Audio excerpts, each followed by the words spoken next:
नमस्कार। 30 अगस्त की current affair के साथ द एजुकेशन फेयर में आपका स्वागत है। बात करते हैं आज के महत्वपूर्ण प्रश्नों की और उससे पहले देखते हैं आज का क्विज। तो पहला प्रश्न है, आईसीसी T20 कहाँ आयोजित किया जाएगा?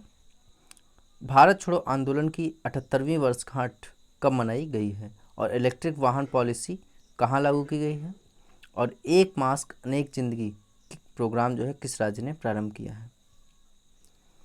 चंबल के बीहड़ों को कृषि योग्य भूमि बनाने के लिए केंद्र सरकार ने किसके सहयोग से यह योजना बना रही है? अर्थात जो चंबल के बीहड़ हैं उसको कृषि योग्य भूमि बनाने के लिए केंद्र सरकार किस संस्था के सहयोग से ये योजना बना रही है? और येलो चेन प्लेटफॉर्म ये कहाँ लॉन्च किया गया है?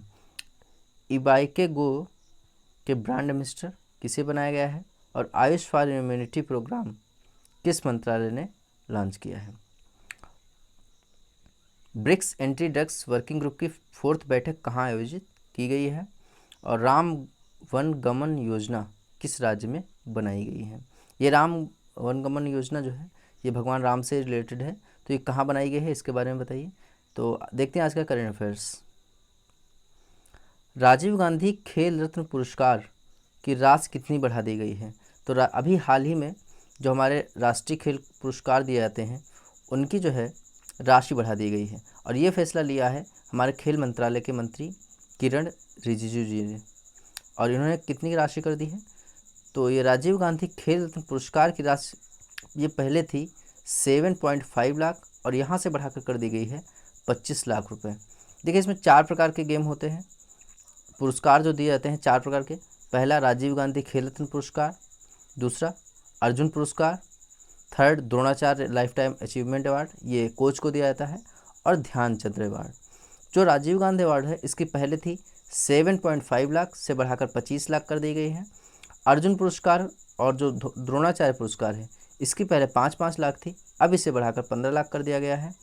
और ध्यानचंद पुरस्कार की पहले राशि 5 लाख थी, अब इसे बढ़ाकर 10 लाख कर दिया गया है। देखिए कुछ और बात करते हैं खेल मंत्रालय से रिलेटेड ही। तो खेल मंत्रालय जो अभी अवार्ड दिए थे, जो राजीव गांधी खेल रत्न पुरस्कार दिए गए थे वो दिए गए थे रोहित शर्मा को, रानी रामपाल को, मनिका बत्रा को, विनेश फोगाट को और एम थंगा वेलू को। तो ये सारे 5 नाम याद रखिएगा, रोहित शर्मा, रानी रामपाल, मोनिका बत्रा और विनेश फोगाट और एम थंगा वेलू। इनको अभी राजीव गांधी खेल रत्न पुरस्कार दिया गया है। सुप्रीम कोर्ट के पूर्व न्यायाधीश जस्टिस AR लक्ष्मण का निधन हो गया है। वह क्या थे, वह किस राज्य से थे? तो वो बेसिकली जो है तमिलनाडु के शिवगंगा जिले से थे। इनका हाल ही में निधन हो गया है। देखिए इससे रिलेटेड कुछ और प्रश्न याद रखिएगा। देखिए ये क्या थे, ये 18वां जो विधि आयोग था उसके अध्यक्ष थे। और 1997 से 2006 तक केरल, राजस्थान और आंध्र प्रदेश ये 3 राज्यों के हाई कोर्ट के भी जज रहे थे, केरल, राजस्थान और आंध्र प्रदेश। अभी हमारे वर्तमान के जो चीफ जस्टिस ऑफ इंडिया हैं वो हैं शरद अरविंद बोबड़े। तो इनका नाम भी याद रखिएगा। भारत का 51वां फिल्म फेस्टिवल अर्थात international film festival of India कहाँ आयोजित किया जाएगा? तो इसे आयोजित किया जाएगा गोवा में। और ये आयोजित कब से किया जाएगा? ये आयोजित किया जाएगा 20 नवंबर से 28 नवंबर तक। देखिए कोविड-19 की वजह से ये हाइब्रिड फिल्म फेस्टिवल होगा। और अगर हम बात करें गोवा की तो इसकी जो राजधानी है वो है पणजी और यहाँ के जो गवर्नर हैं वो हैं भगत सिंह कोश्यारी और जो चीफ मिनिस्टर हैं वो हैं प्रमोद सावंत। T20 क्रिकेट में 500 विकेट लेने वाले पहले गेंदबाज कौन बन गए हैं? देखिए मैंने कल ही बताया था टेस्ट क्रिकेट में 600 विकेट लेने वाले, लेकिन ये यहाँ पर है T20 में क्रिकेट में 500 विकेट लेने वाले। तो T20 में 500 विकेट लेने वाले गेंदबाज बन गए हैं ड्रेंट ब्रावो और ये बेसिकली बिलोंग करते हैं वेस्ट इंडीज़ से। और अभी इन्होंने अपने 459वें मैच में ये कीर्तिमान हासिल किया है। देखिए अगर बात करें T20 में दूसरे विकेट लेने वाले तो दूसरे स्थान पर हैं लसित मलिंगा जिन्होंने 389 विकेट लिए हैं। और उसके बाद में है नाम सुनील नरेन का जिन्होंने 383 विकेट लिए हैं। और उसके बाद इमरान ताहिर जिन्होंने 374 अर्थात 374 विकेट लिए हैं। अभी मैंने पिछले हफ्ते बताया था कि जो जेम्स एंडरसन हैं वो पहले तेज़ गेंदबाज बन गए हैं टेस्ट क्रिकेट में 600 विकेट लेने वाले, लेकिन 600 विकेट जो लेने वाले सबसे पहले बने थे मुथैया मुरलीधरन, और मुथैया मुरलीधरन में टेस्ट क्रिकेट में सबसे ज़्यादा विकेट दर्ज हैं। देखिए अगर बात करें भारत की, तो भारत के जो हैं अनिल कुंबले, इनके नाम 600 से ज़्यादा विकेट दर्ज हैं। अभी कुछ और बात कर लेते हैं टेस्ट से ही रिलेटेड। तो देखिए हॉल ऑफ फेम में मैंने बताया था कुछ खिलाड़ी शामिल किए गए हैं, वो कौन है? जैक कैलिस, जहीर अब्बास और लीसा स्टालेकर, ये तीनों खिलाड़ी हॉल ऑफ द फेम में शामिल कर लिए गए हैं। और अभी एक नाम और याद रखिएगा, अनिक इस्लाम का नाम इम्पॉर्टेंट इसलिए है क्योंकि बांग्लादेश के बॉलर थे और इन पर अभी बैन लगा दिया गया है अनिक इस्लाम पर। और एशिया कप जो है, जो आयोजित होना था पाकिस्तान में, लेकिन कोरोना की वजह से कैंसिल हो गया है और इस अगले साल का एशिया कप आयोजित होगा श्रीलंका में, लेकिन जो 2022 का एशिया कप होगा वो फिर से जो है पाकिस्तान में आयोजित किया जाएगा। तो इन सारे प्रश्नों को याद रखिएगा। किस राज्य सरकार में भारत की पहली समुद्री एम्बुलेंस प्रतीक्षा की शुरुआत की गई है? देखिए ये एम्बुलेंस शुरुआत की गई है केरल राज्य में। केरल राज्य सरकार ने, और वहाँ के जो मुख्यमंत्री हैं पिनरई विजयन, उन्होंने जो केरल में इसकी शुरुआत की है। ये शुरुआत की गई है तिरुवनंतपुर ज़िले में। और क्यों किया गया है? क्योंकि जो समुद्री मछुआरे थे वो समुद्र में जब जाते थे तो वहाँ पर क्या होती थी, समुद्र में दुर्घटनाएं जब हो जाती थी तो उनके जीवन की रक्षा करने के लिए ये लॉन्च की गई है। और इसको किसने बनाया है? तो इसका डिज़ाइन जो बनाया है वो बनाया है कोचीन शिपयार्ड ने। और इस प्रकार की ये 3 एम्बुलेंस लॉन्च की गई हैं। पहली का नाम है प्रतीक्षा, दूसरी का नाम है प्रत्याशा जो कि एर्नाकुलम जिले में, और तीसरी का नाम है करुणा। ये कहाँ की गई है? कोझिकोड जिले में। तो प्रतीक्षा की गई है तिरुवनंतपुर जिले में, और प्रत्याशा एर्नाकुलम जिले में, और करुणा कोझिकोड जिले में। और इनको बनाया किसने? कोचीन शिपयार्ड लिमिटेड ने। और कोचीन शिपयार्ड लिमिटेड से एक चीज़ और याद रखिएगा कि इसने अभी जो है इलेक्ट्रिक जो नेवल बनाने के लिए समझौता किया था नॉर्वे के साथ में। तो ये भी इम्पॉर्टेंट है, इसे भी याद रखिएगा। अगर हम बात करें केरल की, तो इसकी राजधानी है तिरुवनंतपुरम, और यहाँ के जो चीफ मिनिस्टर हैं वो पिनरई विजयन, और आरिफ मोहम्मद खान यहाँ के गवर्नर हैं। अगला प्रश्न देखते हैं। हाल ही में जापान के प्रधानमंत्री जिन्होंने खराब स्वास्थ्य के कारण अपने पद से इस्तीफ़ा दे दिया है, तो ये इस्तीफ़ा दिया है शिंजो अबे ने। तो इसे याद रखिए। देखिए इनकी स्थिति जो है, स्वास्थ्य स्थिति काफ़ी ख़राब हो गई थी, इस कारण उन्होंने ये इस्तीफ़ा दे दिया है। और जापानी इतिहास में ये सबसे ज़्यादा लंबे समय तक प्रधानमंत्री रहने का कीर्तिमान इन्होंने हासिल किया है। और इससे पहले भी ये 2007-8 में और उससे पहले 2000 के आसपास इन्होंने अपने पद से इस्तीफ़ा दिया था खराब स्वास्थ्य के कारण। राष्ट्रीय खेल दिवस कब मनाया जाता है? तो राष्ट्रीय खेल दिवस मनाया जाता है 29 अगस्त को। देखिए 29 अगस्त 2012 से ये मनाया जाता है, और इसी दिन जो है पहला राष्ट्रीय खेल दिवस मनाया गया था। और ये खेल दिवस क्यों मनाया जाता है? क्योंकि जो हॉकी के स्टार हैं, अर्थात हॉकी के जो जादूगर बोले जाते हैं मेजर ध्यानचंद, उनका जन्म पड़ता है 29 अगस्त को। और इसी दिन जो है भारत सरकार और जो खेल मंत्रालय है 4 पुरस्कार देता है, जो कि मैं वीडियो में पहले बता चुका हूँ, I will revise it. Rajiv Gandhi Khel Ratna पुरस्कार, अर्जुन पुरस्कार, ध्यानचंद पुरस्कार और द्रोणाचार्य पुरस्कार। देखिए जो ध्यानचंद्र जी थे, इन्होंने हॉकी में बहुत अच्छा योगदान किया है। जो 1928 का ओलंपिक था, जो 1932 का ओलंपिक था, और जो 1936 का ओलंपिक था, इन दोनों ओलंपिक में स्वर्ण पदक हासिल किया था। और इनका जन्म कब हुआ था? इनका जन्म हुआ था 29 अगस्त 1905 में। कहाँ हुआ था? ये उत्तर प्रदेश के इलाहाबाद में, जो कि वर्तमान जिसका नाम प्रयागराज है, वहाँ पर इनका जन्म हुआ था। और 1956 में इनको पद्म भूषण से भी सम्मानित किया गया था, और इनको बोलते हैं हॉकी का जादूगर। देखिए अगस्त महीने के कुछ इंपॉर्टेंट डेज देख लेते हैं। 1 अगस्त को मनाया जाता है मुस्लिम महिला अधिकार दिवस, क्योंकि इस दिन तलाक को ख़त्म किया गया था, इसलिए इस दिन मनाते हैं मुस्लिम महिला अधिकार दिवस। और 1 ही अगस्त को मनाते हैं राष्ट्रीय पर्वतारोहण दिवस। फिर 6 अगस्त को मनाते हैं हिरोशिमा दिवस, और 9 अगस्त को मनाते हैं नागासाकी दिवस, क्योंकि इस दिन जापान के 2 शहर हिरोशिमा और नागासाकी पर जो परमाणु बम है उससे हमला किया गया था। देखिए 8 अगस्त को मनाते हैं विश्व वरिष्ठ नागरिक दिवस, विश्व वरिष्ठ नागरिक दिवस, और 12 अगस्त को मनाते हैं अंतर्राष्ट्रीय युवा दिवस। और राष्ट्रीय युवा दिवस कब मनाते हैं ये आप कमेंट बॉक्स में बताइएगा, जो कि विवेकानंद जी के जन्म दिवस पर मनाते हैं, और वो 12 को ही मनाते हैं, बट वो 12 कौन सा मंथ होता है। फिर 15 अगस्त को हम मनाते हैं भारत का, अपने देश का, अपने प्यारे भारत का स्वतंत्रता दिवस, और इस बार मनाया गया था 74वां स्वतंत्रता दिवस।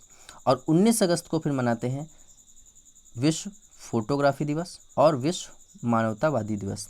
देखिए ये मनाते हैं 19 अगस्त को मनाते हैं विश्व मानवतावादी दिवस और विश्व फोटोग्राफी दिवस, लेकिन विश्व मानवता दिवस को कंफ्यूज मत कीजिएगा human rights day. Human rights day मनाते हैं 10 दिसंबर को। ऐसे 20 को मनाते हैं। देखिए 20 को कुछ इंपॉर्टेंट 3 डेज मनाते हैं।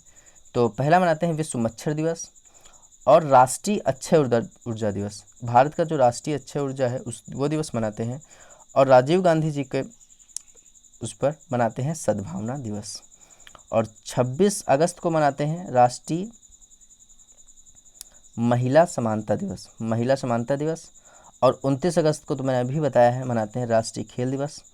और 30 अगस्त को मनाते हैं लघु उद्योग दिवस।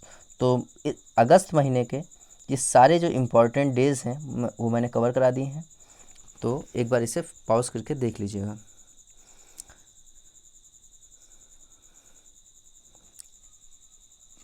किस केंद्रीय मंत्री ने अगली पीढ़ी का स्टार्टअप चैलेंज चुनौती लॉन्च किया है? तो इसे लॉन्च किया गया है जो हमारे केंद्रीय इलेक्ट्रॉनिक्स एंड सूचना प्रौद्योगिकी मंत्री हैं श्री रविशंकर प्रसाद जी द्वारा। इसको क्यों किया गया है? जो हमारे टियर 2 सिटी हैं, ठीक है, वो सिटी जो बहुत ज़्यादा डेवलप नहीं है उन्हें बोलते हैं टियर 2 सिटीज़। उन टियर 2 सिटीज़ को स्टार्टअप और सॉफ्टवेयर में की ओर बढ़ावा देने के लिए ये किया गया है। इसमें क्या लक्ष्य रखा गया है? इसमें देखिए 300 स्टार्टअप की पहचान की गई है और 25 लाख का फंड दिया गया है। इसमें देखिए इसमें कुछ होंगे जैसे इजूटेक है, अर्थात एजुकेशन के क्षेत्र में, एग्रीकल्चर के क्षेत्र में एग्रीटेक, फिनटेक, फाइनेंस के क्षेत्र में, आपूर्ति श्रृंखला जो उसके सप्लाई चेन है उसके लिए, जो लॉजिस्टिक है अर्थात जो रसद विभाग है उसके लिए, जो ट्रांसपोर्टेशन है इन सब के लिए, इंफ्रास्ट्रक्चर है जो उसके लिए, रिमोट मॉनिटरिंग है, हेल्थ है, और बहुत सारे ऐसी चीज़ें हैं जिनके लिए हमें सॉफ्टवेयर और स्टार्टअप की आवश्यकता है। तो इसी के लिए लॉन्च किया गया है चुनौती, तो इसे याद रखिएगा, ये चैलेंज लॉन्च किया गया है। किस राज्य सरकार ने स्वस्थ शरीर स्वस्थ दिमाग अभियान का शुभारंभ किया है? तो इसका शुभारंभ किया है दिल्ली सरकार ने। और ये क्यों किया गया है? देखिए कोरोना की वजह से जो स्टूडेंट्स हैं उसके अंदर काफ़ी जो है मानसिक तनाव आ गया, क्योंकि इसी प्रकार का देखिए लॉन्च किया था मनोदर्पण, जो कि उस समय की MHRD मिनिस्ट्री, जो कि वर्तमान में जो शिक्षा मंत्रालय बन गया है, उसने लॉन्च किया गया था। इसमें क्या किया जाएगा? देखिए यूट्यूब पर एक प्रोग्राम लाया जाएगा, हर बुधवार के दिन एक वीडियो अपलोड किया जाएगा जिससे छात्रों को जो है फिटनेस के बारे में बनाए रखने के लिए जागरूक किया जाएगा और उन्हें जो है इससे मोटिवेट भी किया जाएगा। देखिए अगर हम बात करें दिल्ली की, तो यहाँ के जो चीफ मिनिस्टर हैं वो हैं अरविंद केजरीवाल, और यहाँ के जो उपराज्यपाल हैं वो हैं अनिल बैजल जी। अभी दिल्ली के कुछ योजनाओं के बारे में बात करें तो मुख्यमंत्री घर घर राशन योजना भी दिल्ली में स्टार्ट की गई थी, और जो लीड पोर्टल है वो भी दिल्ली में स्टार्ट किया गया था, और सबसे बड़ा कोविड हॉस्पिटल है वो भी दिल्ली में बनाया गया है, और पौधे लगाओ पर्यावरण बचाओ ये भी अभियान दिल्ली में स्टार्ट किया गया है, और एक्सेस कोरोना ऐप भी दिल्ली में किया गया है। तो इन और प्लाज्मा बैंक, देश का पहला प्लाज्मा बैंक, ये भी दिल्ली में बनाया गया है। तो इन सारे प्रश्नों को याद रखिएगा। देखते हैं आज का क्विज़। तो ICC T20 विश्व कप कहाँ आयोजित किया जाएगा? तो ICC T20 विश्व कप ये आयोजित किया जाएगा भारत में। और भारत छोड़ो आंदोलन की 78वीं वर्षगांठ कब मनाई गई है? तो 9 अगस्त को भारत की 78वीं वर्षगांठ भारत छोड़ो आंदोलन की बनाई गई। क्यों? क्योंकि 9 अगस्त 1942 को भारत छोड़ो आंदोलन की स्टार्ट हुआ था। और इलेक्ट्रिक वाहन पॉलिसी ये कहाँ स्टार्ट हुई है? इस पॉलिसी को स्टार्ट किया गया है दिल्ली में। इस पॉलिसी में क्या किया जाएगा? कुछ इंसेंटिव दिए जाएंगे जो लोग इलेक्ट्रिक वाहन खरीदेंगे। जैसे अगर आप कार खरीदते हैं तो 1.5 लाख रुपए का, अगर आप ई-रिक्शा खरीदते हैं तो आपको 30,000 रुपये की छूट दी जाएगी। ये इलेक्ट्रिक वाहन पॉलिसी लॉन्च की गई है कहाँ? दिल्ली में। देखिए एक चीज़ और याद रखिएगा दिल्ली से, जो इलेक्ट्रिक वाहन चार्जिंग प्लाजा है वो भी पहला बनाया गया है दिल्ली में। और एक मास्क अनेक ज़िंदगी, ये कहाँ प्रारंभ किया गया है? ये मध्य प्रदेश में प्रारंभ किया गया है। और इसी से रिलेटेड एक और चीज़ याद रखिएगा, जीवन शक्ति योजना, जिसके अंतर्गत वहाँ पर मास्क बनाए गए थे मध्य प्रदेश में, और उन मास्क को जो है 11 रुपये में खरीदा भी गया था। और मास्क डे मनाया गया था कहाँ पर? ये मास्क डे मनाया गया था कर्नाटक में, और ये मनाया गया था 18 जून को। चंबल के बीहड़ों को कृषि योग्य भूमि बनाने के लिए केंद्र सरकार किसके सहयोग से योजना बना रही है? देखिए, विश्व बैंक के सहयोग से केंद्र सरकार ये योजना बना रही है कि चंबल के बीहड़ को कृषि योग्य भूमि में परिवर्तित किया जाएगा। और एक और प्लान चल रहा है कि चंबल के बीहड़ जो खासकर जो अरावली रेंज है या जो ऐसी रेंज है उस पर क्या किया जाएगा? उस पर जो है सीड प्लांटिंग की जाएगी, अर्थात सीड का छिड़काव किया जाएगा जिससे बीजों का, जिससे वहाँ पर पेड़ उग सकें। और इसके लिए भी केंद्र सरकार एक प्लान कर रही है। और इसमें क्या किया जाता है, इसमें किस प्रकार किया जाता है? देखिए, पेड़ को जो होता है मिट्टी के अंदर रोपा जाता है और उसको जो है हेलीकॉप्टर से, जो खासकर ड्रोन से, उसको वहाँ पर छिड़काव किया जाता है, जिससे वहाँ पर प्राकृतिक रूप से जम जाते हैं और वहाँ का जो वातावरण है और जो वहाँ का एरिया है वो वन वाला हो जाता है और वहाँ पर वातावरण स्वच्छ हो जाता है। येलो चेन प्लेटफॉर्म कहाँ लॉन्च किया गया है? तो येलो चेन प्लेटफॉर्म जो है इसे लॉन्च किया गया है नागालैंड में। और नागालैंड से एक चीज़ और याद रखिएगा कि नागालैंड को 6 माह के लिए अशांत क्षेत्र घोषित कर दिया गया था और वहाँ पर जो आर्मी के स्पेशल पावर एक्ट है आस्फा, इसे लागू रखा गया था।